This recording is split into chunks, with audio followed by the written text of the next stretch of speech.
Je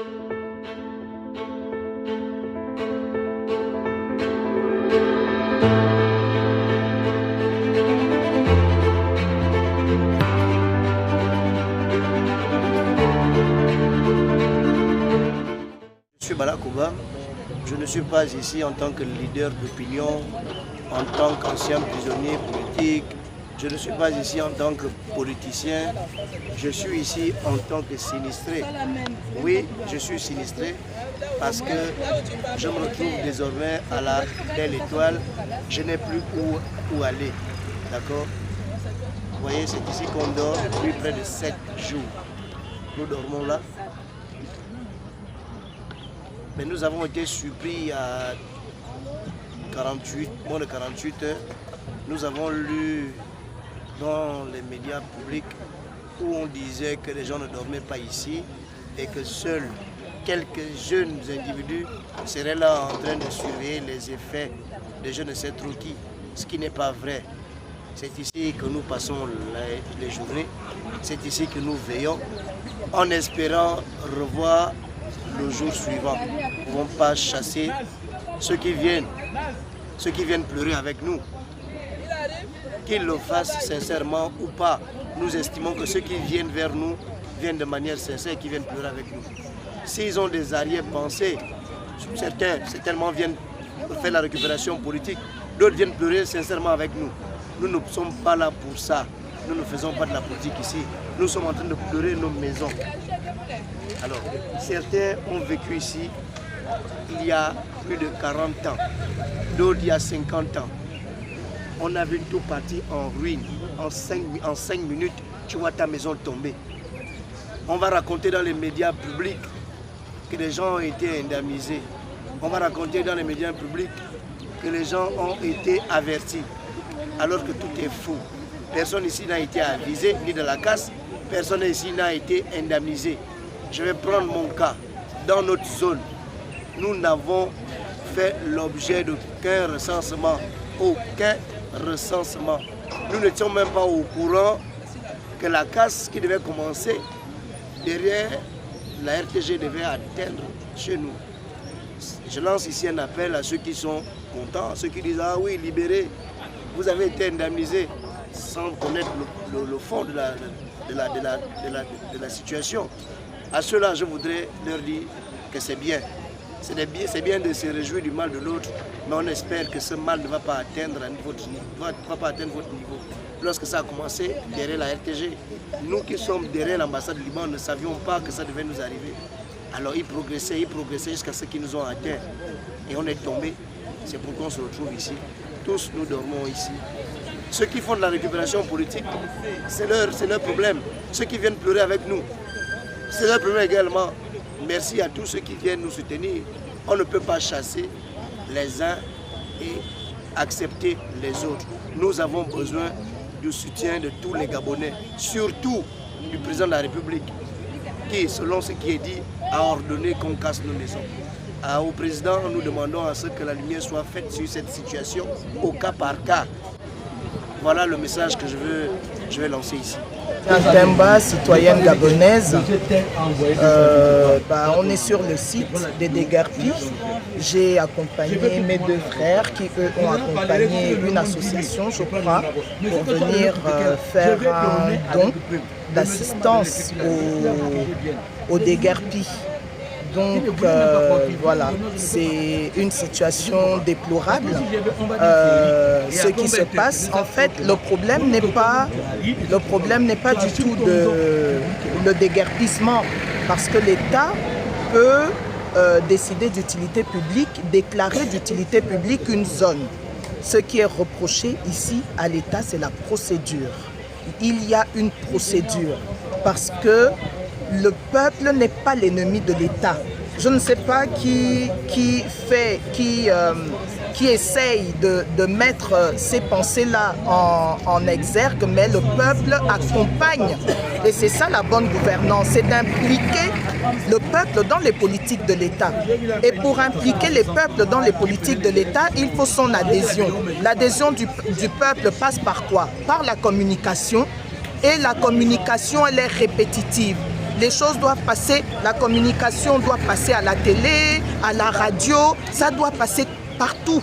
Mais chez nous, on met dans le journal officiel et on se dit que les gens iront lire le journal officiel. Combien de Gabonais lisent?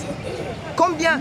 C'est pas qu'on doit encourager, mais qui va aller déjà? Combien de Gabonais savent même où se trouve le journal officiel? Donc, il s'agit de coopérer avec les populations parce que ce sont les administrés de l'État et il n'y a pas d'État sans les populations. Un État ne peut pas exister s'il n'y a pas de citoyens. Il y a quand même une manière. Et on ne peut pas prendre un décret d'il y a 10 ans pour venir l'appliquer avec force et inhumanité aujourd'hui en 2025. Il y a une procédure. On repart vers les populations et puis on leur explique que, vous savez, les projets de déguerpissement qui n'ont jamais eu lieu là, à compter d'aujourd'hui, ça aura lieu. Ce qu'on fait, c'est quoi? On saisit la justice pour faire des notifications en bonne et due forme et on prend un huissier de justice pour faire déposer individuellement. Et les notifications sont individuelles au cas par cas. Ceci n'a pas été fait et l'État a entre 30 et 90 jours pour déguerpir les gens. En déguerpissant les gens, ils doivent trouver d'abord une zone de relogement. C'est d'abord par là qu'on commence. Et après, on accompagne les populations vers ces zones-là, temporaires. C'est ça en fait. C'est un état de droit. Donc le logement est un droit protégé par les droits universels et même par notre constitution. Donc ce n'est pas possible en fait. La manière de faire, rien n'explique. Aujourd'hui, ils deviennent les plus grands brigands, ce sont eux. Mais où sont les politiques? Les politiques d'urbanisme sont où? Il n'y en a pas. Donc les gens s'installent là où ils peuvent. Vous créez une DUP, vous ne la délimitez pas. Il n'y a aucune pancarte ici qui dit que DUP, machin, rien du tout. Aucune communication, tout est fait de manière opaque. On a dédommagé qui? On ne sait pas. Où sont les preuves? Il n'y a pas. Mais on vient quand même, mais c'est d'une brutalité, mais ce sont des citoyens ou bien ce sont des... Donc c'est là en fait tout le problème. Et c'est ça qui est dommage en fait. Mais sinon, tous les habitants, nous tous là, on l'a quand même plébiscité à près de 95%. C'est pourquoi? Parce qu'on lui, on a vu, c'est quelqu'un qui construit, c'est un bâtisseur, c'est ce qu'on a cru, mais pas à ce prix-là. Parce que là, vraiment, c'est que c'est dans la dignité qu'on doit bâtir. Et le peuple est un membre actif à la construction du pays. Ce n'est pas un ennemi. Voilà. Je suis Madame Medza Yolande, responsable de l'association Solidarité Féminine pour les déguerpis. Normalement, nous sommes là pour porter le soutien à ceux qui ont été déguerpis. Nous sommes là pour l'entraide. Parce que dans la solidarité féminine, nous apportons plus à manger. Ça veut dire que l'apport que nous faisons sur le terrain, c'est celui de nourrir les personnes, donner de l'eau, apaiser les cœurs.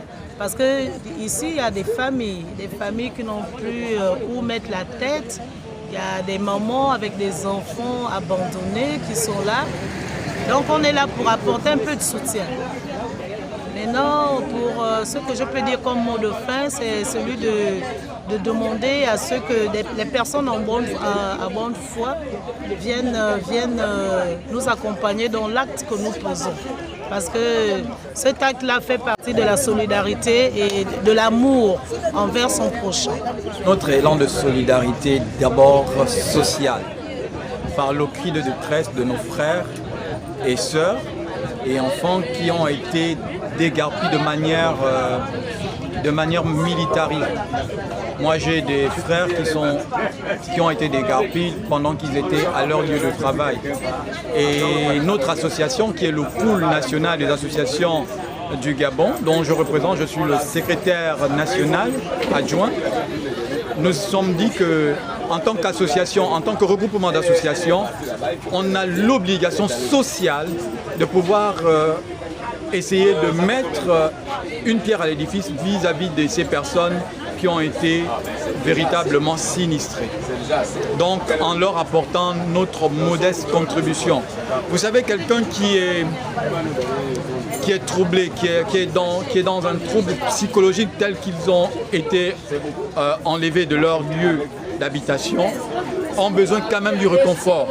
Et l'action sociale est la première indication ou le premier indicateur dans le monde pour pouvoir essayer de soulager. Parce que si vous avez quelqu'un qui est touché par un mot quelconque, la première des choses, c'est l'aide. Savoir comment il va, qu'est-ce qu'on peut faire pour lui. Est-ce qu'on peut déjà lui donner quelque chose à manger, à boire. Ce n'est pas juste des discours, pas des paroles qui puissent amener.